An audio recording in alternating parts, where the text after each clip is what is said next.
Okay, let's unpack this. When we think of NASCAR today, we often picture slick corporate sponsorships, perfectly manicured tracks. But what if I told you there was an era when the sport was incredibly raw, kind of wild, and truly real, often called its golden era? We're diving into that fascinating transformation today. Absolutely. And our mission really for you is to extract the most important insights from that specific time frame. 1970 right through to 1990. This wasn't just, 2 decades. It was a crucible where racing legends were forged, rivalries burned bright, and the iconic roar of those V8 engines became this defining sound across America. We're going to try and understand how this unique blend of grit and early professionalism ultimately laid the entire groundwork for the global sport NASCAR is today.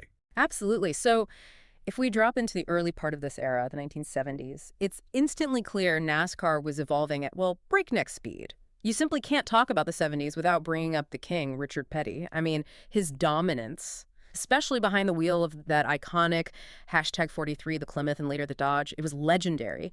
But what does that level of consistent victory tell us about the competition, or maybe even the sport itself at that point? What's truly insightful here is that Petty's dominance wasn't really a sign of weakness in the field. If anything, it seemed to intensify the competition.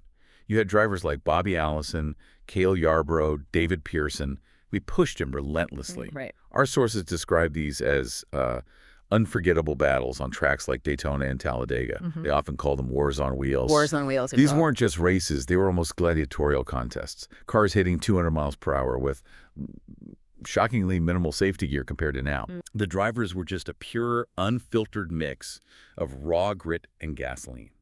And that intensity, that pure human drama, that was exactly what captivated fans. And when you mention those speeds with minimal safety gear, it really, really drives home the inherent dangers of that era. It makes you realize just how quickly things could go wrong.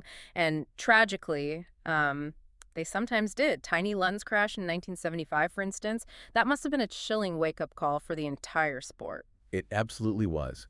And this raises a really important question, I think, for any sport. Yeah. How do you balance the thrill that comes with danger against the absolute necessity of safety? Yeah, it's a tough balance. So in response to those escalating risks, we did see crucial safety improvements emerge. Things like the introduction of restrictor plates. Ah, the plates, right. Yeah, devices designed to limit engine horsepower, reduce speeds on the superspeedways, alongside better safety barriers. But here's the paradox, and this is where it gets really interesting for you as the listener. For many fans, and even the drivers themselves, that danger wasn't really a deterrent. It was, maybe surprisingly, an integral part of the thrill. Really, part of the appeal. Yeah, a testament to the raw courage and skill required to compete. That high-stakes environment was like a core part of the allure back then. Okay, so the 70s were about this raw power, emergent dangers. But as we cross into the 80s, it feels like the roar of the V8 started echoing beyond just the tracks. It started hitting living rooms. What specifically changed for NASCAR's national profile then? Right, this is where NASCAR truly began its transformation into a national phenomenon. The sport saw a significant influx of money. Corporate sponsors became absolutely crucial to team viability. Okay. And critically, rising television coverage began to amplify its reach way beyond those traditional Southern fan bases. Made a huge difference, I bet. Oh, massive. And if we connect this to the bigger picture, the 80s introduced us to the Intimidator, Dale Earnhardt. His fearless, aggressive style wasn't just about winning races. He fundamentally redefined how a driver commanded attention, both on and off the track. He really resonated, didn't he? Oh, deeply with fans. He became that kind of blue-collar hero figure. And alongside them, you had names like Darrell Waltrip, Bill Elliott, Rusty Wallace.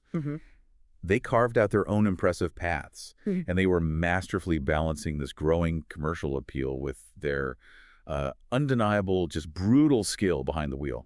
So beyond the individual drivers and the actual races themselves, what truly stands out about this period is NASCAR's incredible cultural impact. It seemed to evolve from being just a regional sport to becoming, I don't know, woven into the very fabric of American life. Yeah. You hear these stories about families camping out at the tracks for entire weekends, creating this almost carnival-like atmosphere around the races. Exactly. Car numbers weren't just digits. They became household icons, instantly recognizable. It wasn't just a race. It felt like a community event. Exactly right. And with that increased TV exposure you mentioned, those drivers, who were essentially these blue-collar heroes, they truly transformed into national celebrities. What's striking is how this golden era from 1970 to 1990. So effectively propelled NASCAR from what were once considered, frankly, backroad Southern races to national stardom. It's almost a masterclass in how a sport can organically cultivate this uniquely resilient fan base through shared, intense experiences. Yeah, that bond seems key. This period absolutely laid the foundation for everything the sport is today. It was defined by, well, real danger, fierce rivalries, and that unforgettable roar of those classic engines. Those elements really solidified its unique place in American culture. So wrapping this up, what does all of this mean for us, the listeners? This period, 1970 to 1990, wasn't just an era. It was truly the golden era of NASCAR, a time of raw speed, real heroes, and a kind of racing that just left an indelible mark forever. And as you reflect on that, maybe consider this. If it's true that, they just don't make them like they used to, what does that tell us about the often unseen trade-offs, the trade-offs between that wild, authentic, raw experience and the polished commercial spectacle we often see in modern sports today? Something to think about.